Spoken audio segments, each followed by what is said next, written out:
All right, folks, here we are another day later. It's the 21st of November, Saturday, a little colder today. We got it all tore down to the chassis. Still got to take this little stub off here. I missed that. But yeah, we now we can start, knocking the clag down, doing the metal finishing, welding up little bits. Looking at about 6 or so. 6 or 8 pan tabs on the back. We'll probably get one each here, one each here, one each there.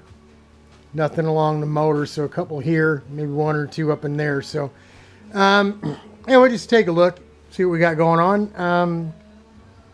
Yeah, it's a piece of cake, right? Can't have too much cake.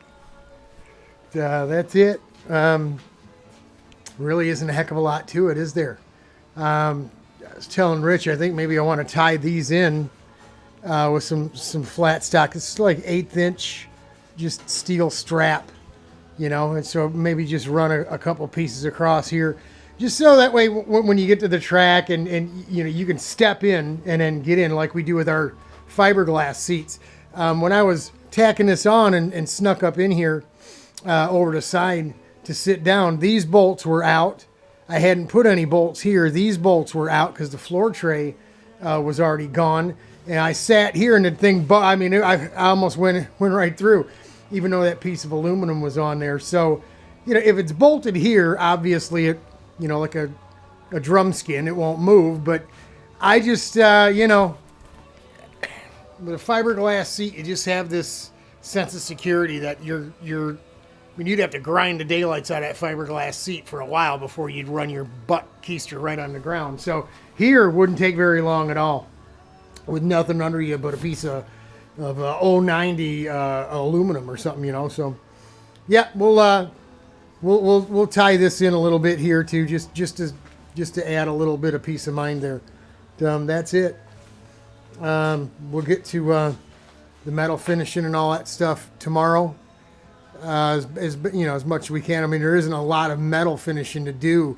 We cut those 2 little stubs off here that went from here to here, and those weren't zip cart parts because it was solid round stock like this, but it came up well short of the top here. Good and welded here, but well short of the underside of the tube there, and they just went back and forth with a MIG welder and kind of buzzed one side of it in. It really looked like it looked bad, and it wasn't serving any purpose at all. So we got those 2 spots, these 2 spots here, and we're going to clean up some of these big booger welds.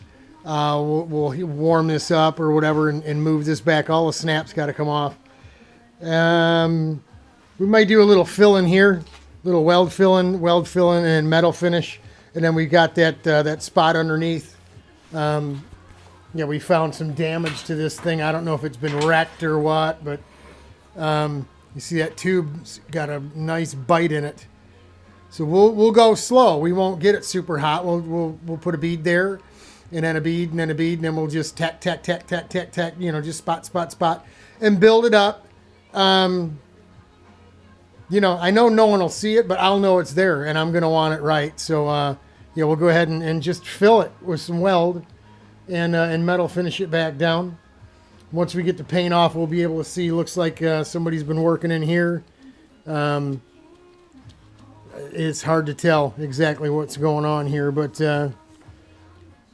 he didn't even paint the bottom side of this thing. He just heavy spray bombed the top of it. Threw this thing back together. Some of the bolts weren't even tight, so glad I only run it for a couple runs, not that it would have fell apart, but I just, you need to go through these things, go through top to bottom, front to back, make sure everything's right. And, I don't trust anybody else's work but my own. I've never been comfortable climbing into other people's carts, although they shouldn't have any problem climbing into one of mine. As far as I'm concerned, mine are the safest ones out there. So that's it. We'll get the metal finishing the clag on here. We'll do a little weld filling and metal finishing. and then we'll get to work at whacking up some pan tabs. We get those on, and then you know, is remove all this garbage paint and what have you, knock the bearings out of the front, and get it ready for a primer and paint. So that's it. That's all we got for you today.